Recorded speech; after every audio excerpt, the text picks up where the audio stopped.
नमस्ते किसान, मैं हूँ साहिल किसान। स्वागत करता हूँ आपका यूट्यूब चैनल किसान साथी पर। आज हम बात करने वाले हैं गेहूं के बारे में और बहुत ही इंटरेस्टिंग टॉपिक पर हम बात करेंगे। थोड़ा समझेंगे कि जब एक नॉलेजेबल बात बताता हूँ आपको, आपकी जानकारी के लिए, कि हमारा भारत जो देश है वो दूसरे नंबर पर है प्रोडक्शन में, गेहूं के दूसरे नंबर पर। और दूसरे देश जो पहले या अन्य देश है, जैसे न्यूजीलैंड हुआ, यूएसए हुआ, तो ये क्या कर रहे हैं, हमसे ज़्यादा उत्पादन देते हैं पर एकड़ के हिसाब से उनका 40 क्विंटल पर एकड़ है, कहीं का 35 क्विंटल पर एकड़ है।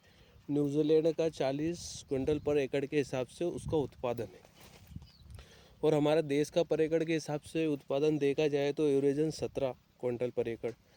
तो ये चीज़ों को समझना है कि हम कहाँ पर कमियां करते हैं और कहाँ कमियां करते हैं और क्या क्या समस्याएं आती है, हमारा कुछ नॉलेज की कमी रहती है। मैंने एक पहल स्टार्ट करी है किसानों के लिए कि मुझे जो आता है या मुझे जो पता है ना, तो उनके साथ मैं वीडियो के द्वारा सभी चीज़ें मैं शेयर करूं, है ना, तो थोड़ा उनकी हेल्प हो सके। और आपकी जो प्रॉब्लम है यदि आप मुझ तक पहुँचाएंगे तो मैं कोशिश करूँगा उसको फुलफ़िल करने की। आज हम बात करने वाले हैं गेहूं के उत्पादन को किस तरह बढ़ाए। ठीक है, किस तरह बढ़ाए, क्या जैसे आप डीएपी यूज़ कर रहे हो, है ना, यूरिया यूज़ कर रहे हो, पोटास वगैरह यूज़ करते हो, तो वो एक मेज़र हो गया। अब बात करते हैं बूटिंग स्टेज के बारे में। तो ये जो अवस्था है बता देता हूँ आपको, ये जो अवस्था है ये बूटिंग अवस्था बोलते हैं इसको। ठीक है, अभी ये जो गेहूं की फसल दिख रही है बूटिंग स्टेज पे है, ये अब यही स्टेज जो है, यहाँ पर पौधे को सभी न्यूट्रिशन की ज़रूरत रहती है। समझ रहे हो क्या कहना चाह रहा हूँ? जैसे आप यूरिया दे रहे हो, है ना, पोटास दे रहे हो, डीएपी दे दिया आपने, और सल्फ़र भी देते हैं स्टार्टिंग स्टेज पर। जब पौधा 15 से 20 दिन का है आपका, तो पीलापन नहीं रहे, है ना, उसके लिए सल्फ़र यूज़ करते हो, और ऑक्साइड फार्म वाला सल्फ़र यूज़ करें तो वो आसानी से पानी में घुल जाता है और चले जाता है। अब बात करते हैं बूटिंग स्टेज की। ये जो स्टेज पर अभी मैं आपको पौधा दिखा रहा हूँ इसको बोलते हैं बूटिंग स्टेज।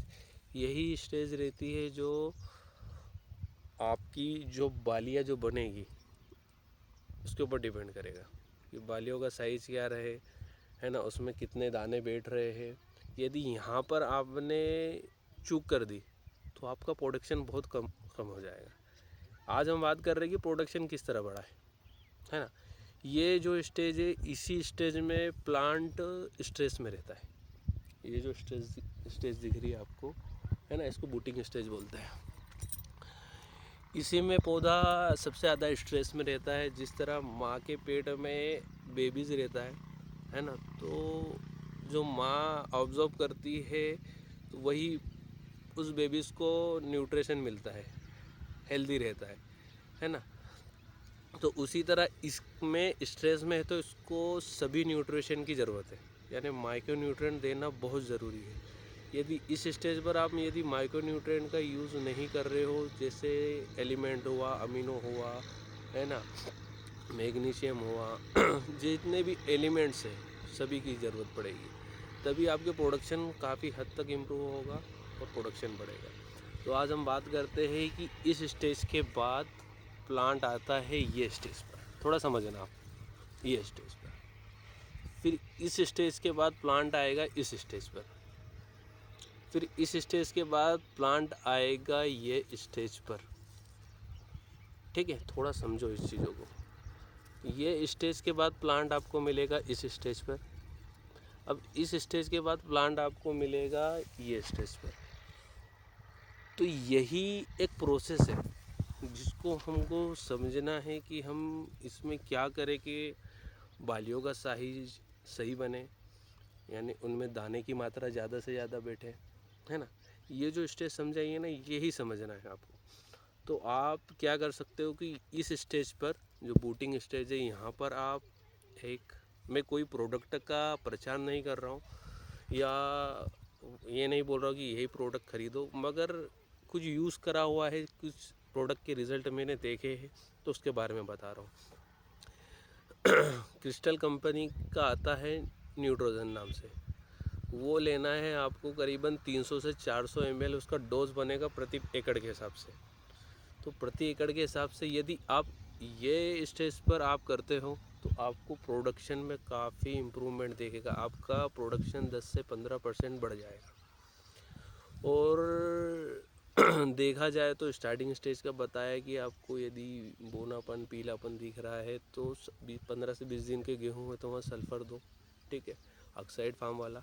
बूटिंग स्टेज पे यदि आपने सही तरीके से इसको न्यूट्रिशन की पूर्ति कर दी तो आप बीमारियों से बचे रहोगे, रस्ट जैसी प्रॉब्लम से बचे रहोगे, बालियाँ जो छींच जाती है उनसे बचे रहोगे, है ना। और प्रोडक्शन पे काफ़ी इम्प्रूवमेंट होगा, पीलापन नहीं रहेगा, पौधे में बोनापन नहीं दिखेगा, यानी कि बहुत बढ़िया तरीके से आपको गेहूं का उत्पादन मिलेगा। और जैसे रस्ट जैसी प्रॉब्लम दिख रही, फंगस जैसी प्रॉब्लम दिख रही है तो आप वहाँ पर प्रोपेकेनोजोल का स्प्रे कर सकते हो, बहुत बढ़िया रिज़ल्ट मिलेंगे आपको। और इन चीज़ों को समझे, कुछ डाउट्स हो तो मेरा जो ग्रुप्स है उस पर साथ जुड़े या मेरे 8349899786 पर कॉल करें और मुझे प्रॉब्लम्स बताए, मुझे जो आता है मैं आपके साथ शेयर करूँगा और कोशिश करेंगे कि एक खेती में थोड़ा कुछ इम्प्रूवमेंट कर सके या अच्छा उत्पादन ले सके या किसी की हेल्प कर सके, किसान का हैंड होल्डिंग सपोर्ट कर सकूं। तो ये चीज़ों को थोड़ा समझना है आपको और इस पर वर्क करना है। थैंक यू, मिलेंगे नेक्स्ट वीडियो में। और ये अप्लाई करो और मुझे इसके रिज़ल्ट बताओ, जो ग्रुप्स में है मेरे, तो समझेंगे कि क्या रिज़ल्ट रहा। मैंने तो इसके रिज़ल्ट देखे हैं, यदि बूटिंग स्टेज पर इसका स्प्रे होता है तो बहुत बढ़िया तरीके से आपको उत्पादन मिलता है। बहुत बढ़िया तरीके से आपको उत्पादन मिलता है। थैंक यू, मिलेंगे नेक्स्ट वीडियो में, समझेंगे चीज़ों के बारे में और एक पहल स्टार्ट करी है किसानों के लिए, तो मिलकर काम करेंगे। थैंक यू, धन्यवाद।